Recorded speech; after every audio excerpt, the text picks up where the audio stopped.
Okay, guys, so we're starting 2.7, and then we're doing 2.8, which is really easy, and then we'll be done with chapter 2. Right here at the beginning of the notes on 2.7, it says, graph the function f of x equals x squared using an input-output table. So I believe we've already done this before, right? Input-output table, x, y. We plug in some easy numbers, like let's say -3, -2, -1, 0, 1, 2, 3. And if we were to input the 0 into the x, 0 squared would give us 0, which means that the answer y equals 0. So when you input 0, you get the output 0.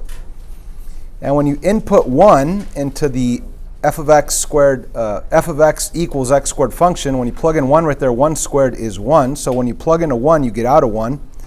And when you plug in a 2 right in there, 2 squared is 4. When you plug in a 3, 3 squared is 9. Everybody with me? And of course, -1, if you plug in a -1 right in there, -1 squared, that would be a +1. -2 squared would give you a +4. -3 squared would give you a +9. Now, this is what I mean by using an input-output table to graph the function. Now, this method works on any function. You can make an XY table and just start plugging in numbers. Plug in 0, plug in 1, plug in 2, and you could start getting coordinates, right? Let's graph the 0, 0. 0, 0 is right there at the origin. 1, 1 is 1 over and 1 up, which is right there. 2, 4 is 2 over 1, 2, 3, 4 up right there.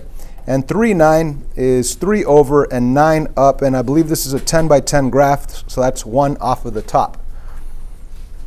And if we go in the negative direction, like -1, +1, it's the same thing. It's over here on this side, -1, +1. Then if we go over -2, +4, -2, +4 is right here. And if we go over -3, +9, it is up here. Now, as you can see, there's definitely a reflection going right through this parabola. This red dot is perfectly reflected over to here. This one's reflected over to here. This one's reflected over to here. And this is the lowest point of the parabola, which we're going to call the vertex. Anyway, this is our graph. Let's actually draw the parabola. This is what we call a parabola. Parabola is a U-shaped curve. We should know this from Algebra 1. Now, that wasn't difficult, but it wasn't that fast to do, and it could get more challenging. Imagine if I asked you to graph y equals parenthesis x minus 2 squared plus 4 using an input-output table. So when you'd plug in like the number 2, you'd have to plug in 2 right in here, and 2 take away 2 is 0, and then 0 squared is 0, and then 0 plus 4 is 4. So there's a lot more math to do. And it'll get even more complicated if you had a number out here in the front. So what we want to do is learn Vertex Form. Okay, now this is something we should already know from Algebra 1, but in case you forgot, let's memorize it right now. Y equals a parenthesis x minus h close parenthesis squared plus k. And yes, it's very familiar to something you've already seen. It's very familiar to the functions that are absolute value functions, right? We had y equals a absolute value of x minus h plus k. You guys remember that?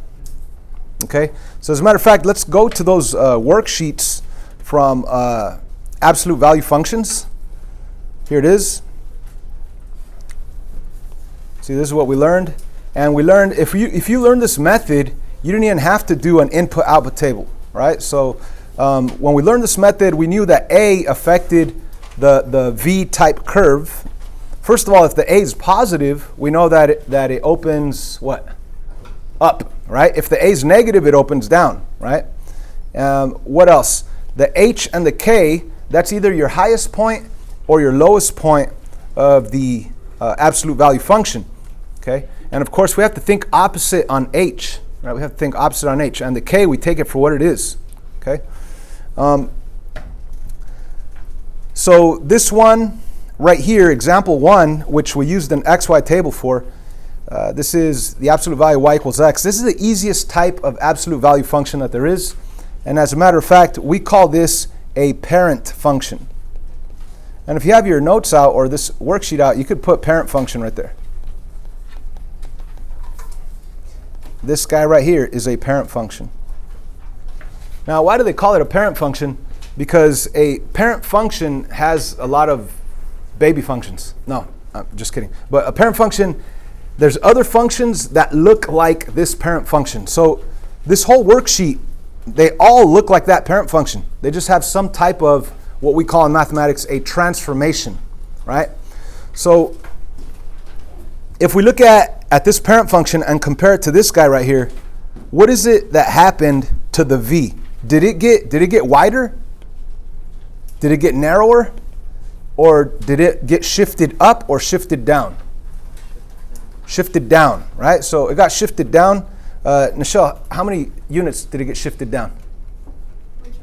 From the parent function to this new function? That's correct. It got shifted down 2 units. Okay. How about this parent function compared to this one on number 3? What happened to it? What was the transformation? That's a word we use in mathematics. Instead of saying how did it change, we say what's the transformation, right? So what happened from this parent function to this new one over here? It moved 2 units to the right. There you go. And in math we say it shifted 2 units to the right, but moved is perfectly fine as well. Okay. So as you can see, this guy that we call a parent function, y is the absolute value of x. All of these other graphs look like it, but there's some type of change. And in math, we use the word transformation. Okay, so what happens, or how about this? If we compare this parent function to this guy, what is it that happened?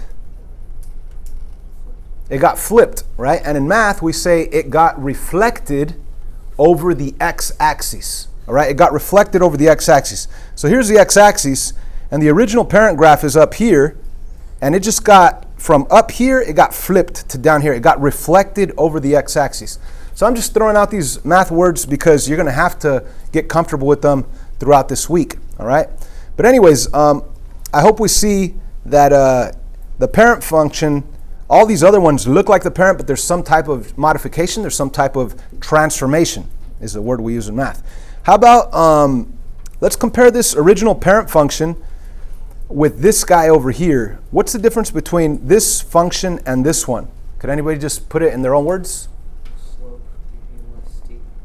Okay, how about just in terms of, let's use the word either narrower or wider. It got wider, right? It got wider, okay? And how about comparing the original parent function to this other one? Narrower. Okay, so ladies and gentlemen, what do you notice about the a value on this one and this one? Obviously, this guy is closer to 0, and this guy is further away from 0, okay? The a value, the number that's out here in the front, will determine, first of all, if it opens up or down, depending on if it's positive or negative, right? You see this one right here, it's negative. That's why it's opening down. But in addition to that, if your a value is closer to 0, like right here, 1/2 is closer to 0 than the parent graph, which is 1. If it gets closer to 0, it's going to get wider. If it gets further away from 0, it gets narrower. Does that make sense? Okay, so these are all things that we're going to have to learn and apply on parabolas as well. Okay, just briefly, let's take a look at the other worksheet that we had on this same section, worksheet 2. If we look at 1 through 4 that we did, hopefully you guys already finished this. If we look at 1 through 4 that we did, all of them have the a value of what? What's the a value out here in front of all the absolute values? They all have the a value of 1. So what does that mean? The a value tells you how wide it is or how narrow it is, right? So that means that all of these v graphs are exactly the same v. None of them are wider, none of them are narrower. The only type of change that we have is a h and k shift, right? This one got shifted 4 units down from the original. This one got shifted 3 units to the left. Why to the left? Because you have to think opposite on h, so I went 3 units this way. This one got shifted 2 units to the left and 3 units down. 2 units this way, 3 units this way. This one got shifted 3 to the right because you think opposite on h, and 2 up. 3 to the right and 2 up. And if we compare numbers 5 through 8, well, right there, we start out with the a value of 1, which is a regular v. It's just as wide as all of these that have the a value of 1. Exactly the same as wide. But then we went from the a value of 1 to the a value of 1/2. So what happened from here to here? It got wider. And then from 1/2 it went to 1/3. 1/3 is even smaller, right? 1/3 is even closer to 0. And what happened? It got wider. And 1/4 is even smaller. What happened? It got even wider. right? So the smaller this A value gets, the closer it gets to 0, the more of a flat line it becomes. And we call this in math a vertical compression. Okay, it's kind of like if we took this graph and we started smashing it so it got wider. Okay, we started smashing it, got wider. It's called a vertical compression. Now if we look at numbers 9, 10, 11, and 12, right here we have the A value of 2. So when we compare that to the original, it got stretched, which makes it more narrow. Okay, so in math, we need to describe these transformations. And when we say the graph got more narrow, instead of saying that, we're going to say it got vertically stretched. All right, vertically stretched means that it got more narrow. This got vertically stretched. It got even more narrow. And why is that? Because the A value is further away from 0. This A value is 2. This is 3. It's more narrow. This is 4. It's more narrow. This is 7. It's super narrow, right? You guys with me? Important stuff. Okay, so let's go back to our notes on parabolas here. So vertex form is just like what we were doing on absolute value functions. It's the same setup. The A value will tell you, first of all, if it opens up or down. And also it tells you if it's wider or narrower than the parent graph. This is our parent graph up here. As a matter of fact, let's label it. Parent graph. Okay, because any other quadratic function, what do I mean by quadratic? The power of 2. So if you have y equals x squared, or y equals 2x minus 3, or y equals negative x squared plus 3, any type of x squared function is going to be a U-shaped curve that looks like this parent graph, but it's going to have some type of transformation. It might get reflected over the x-axis. It might get shifted to the left and then up, or maybe to the right and then down. It all depends how it changes, how it transforms. But that is the parent graph.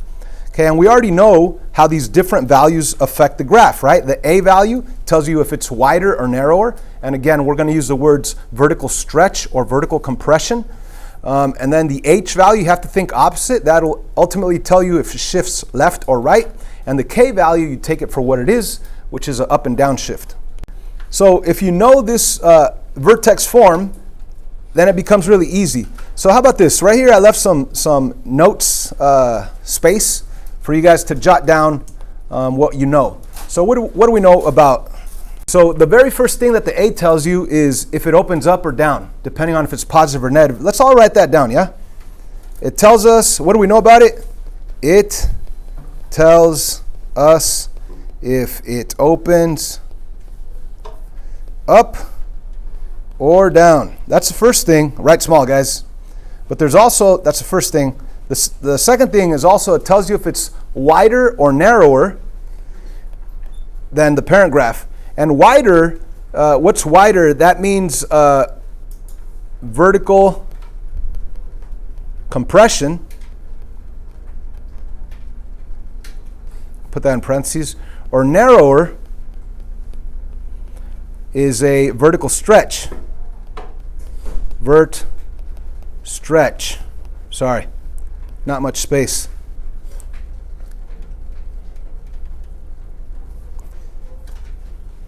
So what else, or that's all we know about A, and that's a lot that it tells us about the graph of the function. How about number 2, H and K? What could we say about H and K? H and K is where the graph is located. Okay, that's a good one. Let's write down vertex. Let's write down vertex. Bless you. Vertex. The H and K is your vertex. And what is the vertex? It's the highest or lowest point. It's also known as max or min. And in a sense, when we talk about shifting left, right, up, or down, what could we say about H? It tells us what? H tells us what?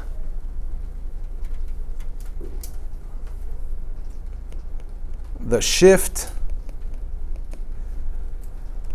left or right. But in parentheses, let's put think opposite. Because remember, if you see a 3, it's really a negative 3 shift, right? You move 3 to the left. Think opposite. And the K, what's that? The K tells us what? Shift what? Up or down.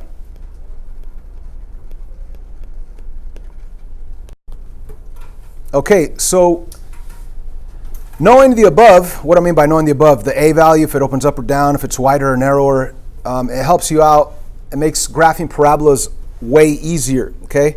And it becomes super easy if we memorize this pattern. Ladies and gentlemen, this is super important for graphing parabolas. 1, 1, 2, 4, 3, 9. 1, 1, 2, 4, 3, 9. You have to memorize that. 1, 1, 2, 4, 3, 9. And what is, well, I didn't even spell please right. It says please memorize the above pattern, which comes from the parent graph, y equals x squared.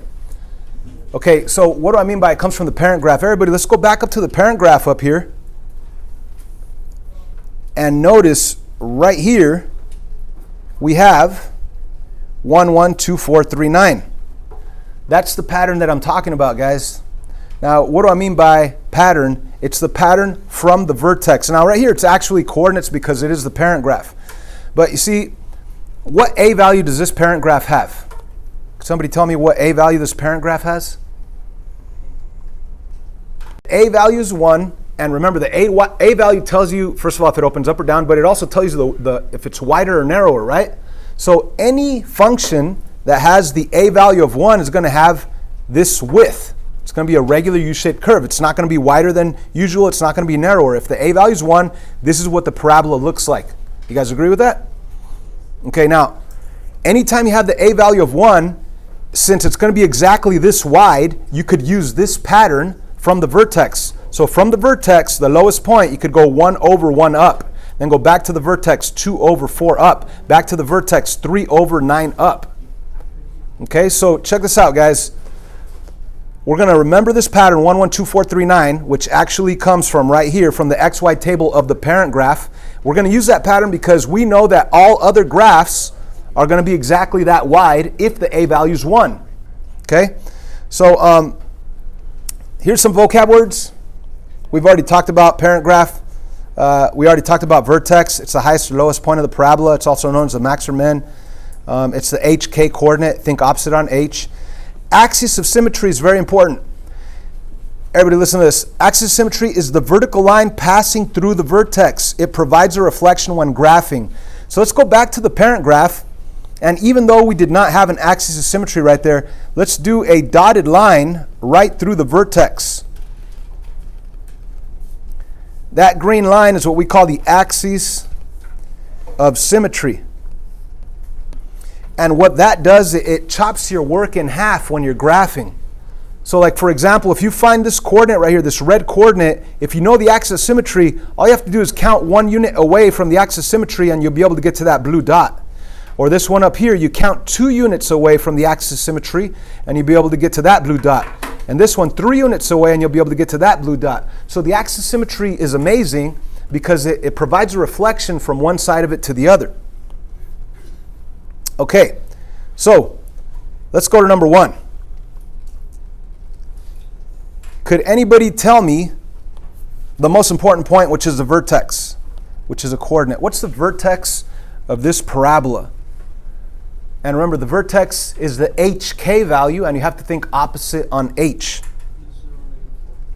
0, negative 4, right? 0 for X, negative 4 for Y. 0, comma, negative 4.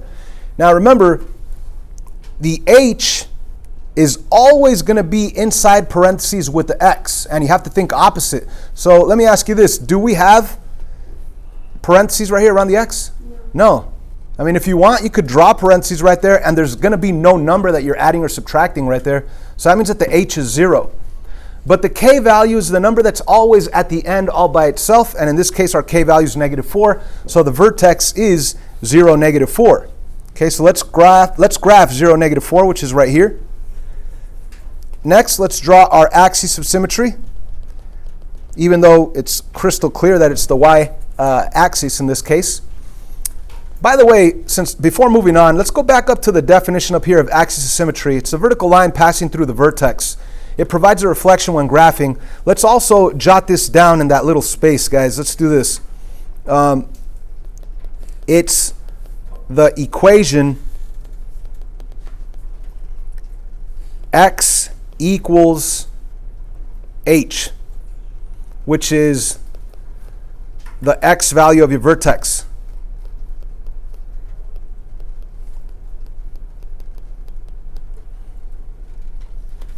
Remember, x equals 4 is a vertical line crossing the x-axis at 4. X equals 0, it's a vertical line crossing the x-axis at 0. X equals -2 is a vertical line crossing the x-axis at -2. So right here, I'm telling you that if I were to ask you the equation of this axis of symmetry that provides a reflection, that simply will be x equals wherever that x value is, or the x value of your vertex, right? All right, so anyway, let's start graphing, and let's use the pattern, ladies and gentlemen. What's the pattern? Hopefully you memorized it already. Anybody? 1, 1, 2, 4, 3, 9. So from the vertex, now 1, 1, 2, 4, 3, 9, those were coordinates on our parent graph. These are not coordinates anymore, it's a pattern now. So from the vertex, go 1 over, 1 up, and let's put a dot right there. Then go back to the vertex, go 2 over, 4 up. 1, 2, 3, 4, put a dot right there. And then go back to the vertex and go 3 over. 1, 2, 3, 9 up. 1, 2, 3, 4, 5, 6, 7, 8, 9. I'm over here right on the edge. Did I do that right? So because of this axis of symmetry, I could just reflect them over to the other side. I'm going to reflect them in blue. So this first coordinate is 1 unit away from the axis of symmetry. So go 1 unit this way and put a dot right there. And then go to the next coordinate and go 2 units away from the axis of symmetry. So count 2 units this way and put a dot right there. So this becomes really easy. We're not even doing any math, to be honest with you. All we're doing is counting. Oh, this is 1, 2, 3 away from the axis of symmetry. 1, 2, 3 away. There it is. And ladies and gentlemen, that is our parabola. And wasn't that a lot easier than just making an XY table and doing all that math? All you got to do is find the vertex with your h and k value, and then determine if it opens up or down based on your a value, and then count with your pattern 1, 1, 2, 4, 3, 9. And that only works when your a value is 1. Okay? How about number 2? What is my vertex right there? What's my vertex? Think opposite on h, which is +2, and the k value is 0. That's right. So let's go to the coordinate 2, 0. Put a dot right there. Let's draw our axis of symmetry right through it. And you know what? Just for kicks, let's write down that equation that provides the axis of symmetry. It's going to be x equals what? X equals h. What's the h value? 2. That's the equation. X equals 2, right? I mean, isn't that the vertical line crossing the x-axis right at 2? That's the equation x equals 2. Piece of cake to state the axis of symmetry. What else? Okay, so is this thing opening up or down? Up. Okay, so let's go to the vertex and let's use the pattern 1, 1, 2, 4, 3, 9. Why could we use that pattern? Because the a value is also 1, just like our parent graph over here. The a value is 1, and we got that pattern from the parent graph 1, 1, 2, 4, 3, 9.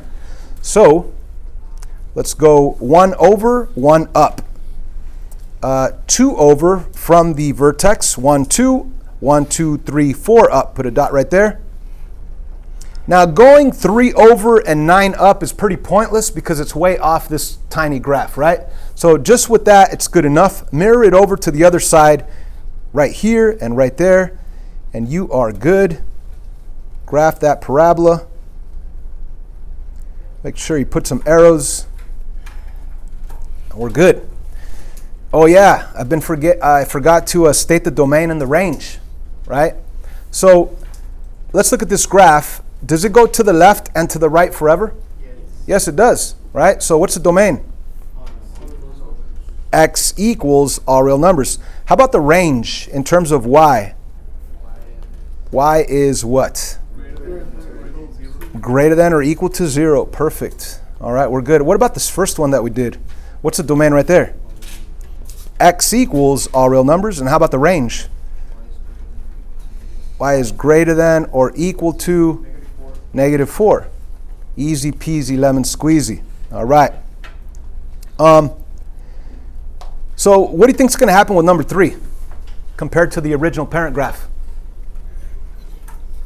What's going to be the difference between this one? Down. Yeah, exactly. It's going to open down. So let's go through the motion again. What is the vertex? The vertex is what? 0, 0. That's easy. Put a dot right there. I'm not even going to draw the axis of symmetry this time. You should always draw it. I'm not going to draw it because the y-axis pretty much is a thick line that I could see that I'm going to reflect it over. Anyway, what's my pattern? 1, 1. Now, I'm not going to go 1 over 1 up. You guys told me it's going to open down, so I'm going to go 1 over 1 down and put a dot right there. And then go back to the vertex and go 2 over 4 down. 1, 2, 3, 4. Put a dot right there. And I could go back to the vertex and go 3 over and 9 down, but I'm going to be way off the graph, so I'm not even going to do that point. But I am going to reflect it over the axis symmetry, which in this case is the y-axis itself. I'll get a dot right here and a dot down here.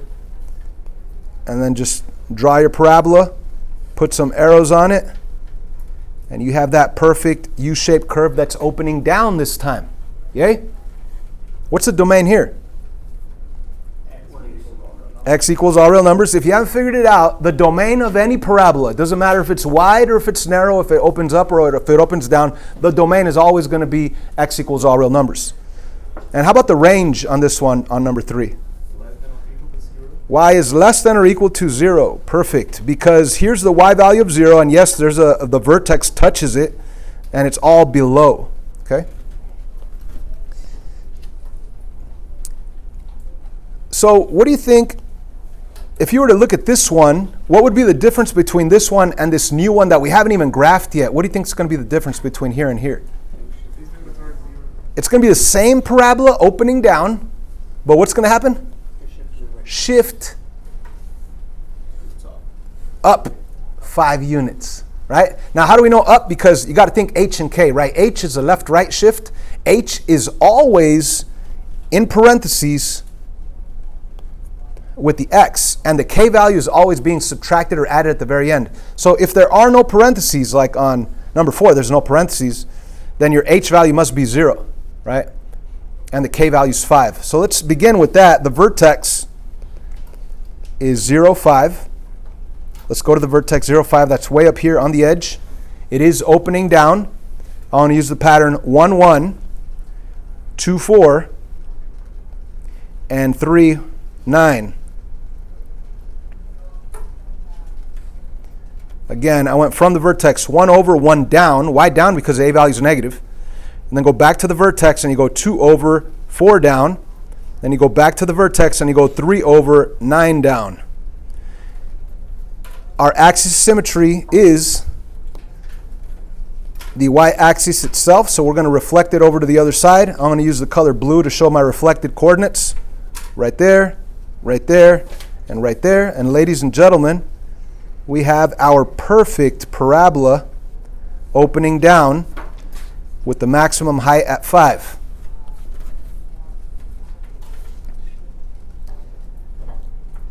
Number 5. What is our vertex on number 5? Anybody?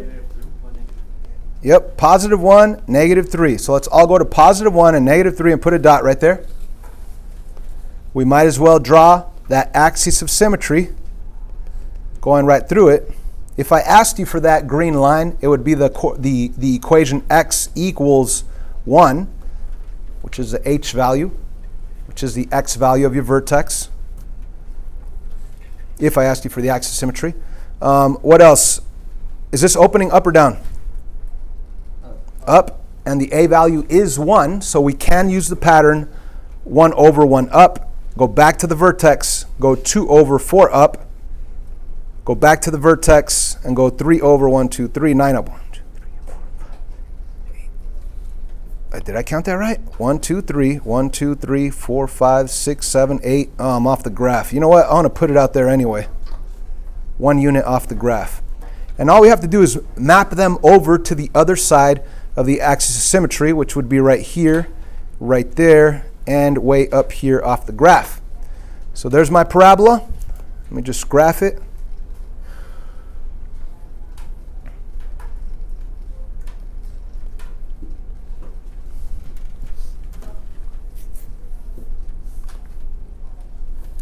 The domain, we said x equals all real numbers. What's the range? Y is greater than or equal to -3. Y is greater than or equal to -3. Perfect. You know what? Let's ask a couple more questions here. What if I asked you to write the axis of symmetry? What's the equation? X equals 1. Okay. What if I asked you for the y-intercept? What does that mean, y-intercept? It's where it crosses the y-axis. So what would the y-intercept be right here? It would be -2. That's right. Now, I will ask for x-intercepts, but right now I just want an approximation, all right? Because this is not the time or part of the class where we give specific x-intercept values. But the x-intercepts, it would be about 1, 2, not quite 3, maybe 2.7. So I would say the x-intercept is about 2.7, and let's say over here, it's not quite -1, but maybe -0.7, right? So this is just an approximation. That's where it would cross the x-axis, right here at almost -1 and right here at almost 3, okay? But besides that, I think we've stated everything we could state about a parabola. Now keep in mind, this is just a tool that we're learning, the 112439, because we could have done input-output table. I could have plugged in 0 right here. Check it out. Plug in 0. 0 minus 1 is -1. -1 in parentheses squared is +1. And +1 minus 3 is -2. So when I input 0, I get out a -2. That is a coordinate 0, -2. You see how it's actually a point on the graph? I could plug in 1 if I want. If I plug in a 1, I'll get 0. 0 squared is 0. 0 minus 3 is -3. So when I plug in a 1, I get out a -3, and that is a coordinate 1, -3. So if you wanted to, you could use the input-output table to graph your parabola, but that's going to take way longer than just stating your vertex, which is the h and k. Think opposite on h. You get to that point, and then, oh, the a value is 1, and it's opening up. Go over 1, 1, 2, 4, 3, 9. That's the easiest, quickest way of graphing parabolas. And you guys try this last one right now. So as you can see here, the vertex is -2, +4. I went to -2, +4. I drew my axis of symmetry. And that's simply the equation x equals the x value of your vertex, or x equals the h value, right, which is -2. So there's my equation for the axis of symmetry, x equals -2. And I'm going to use that axis of symmetry to map over the coordinates. Where did I get these coordinates from? From the pattern 1 over 1 down, 2 over 4 down, 3 over 9 down. I am going down because the a value is negative. Map those coordinates over to the other side of the axis of symmetry. You'll get to that coordinate, and to this coordinate way down here. That is our perfect graph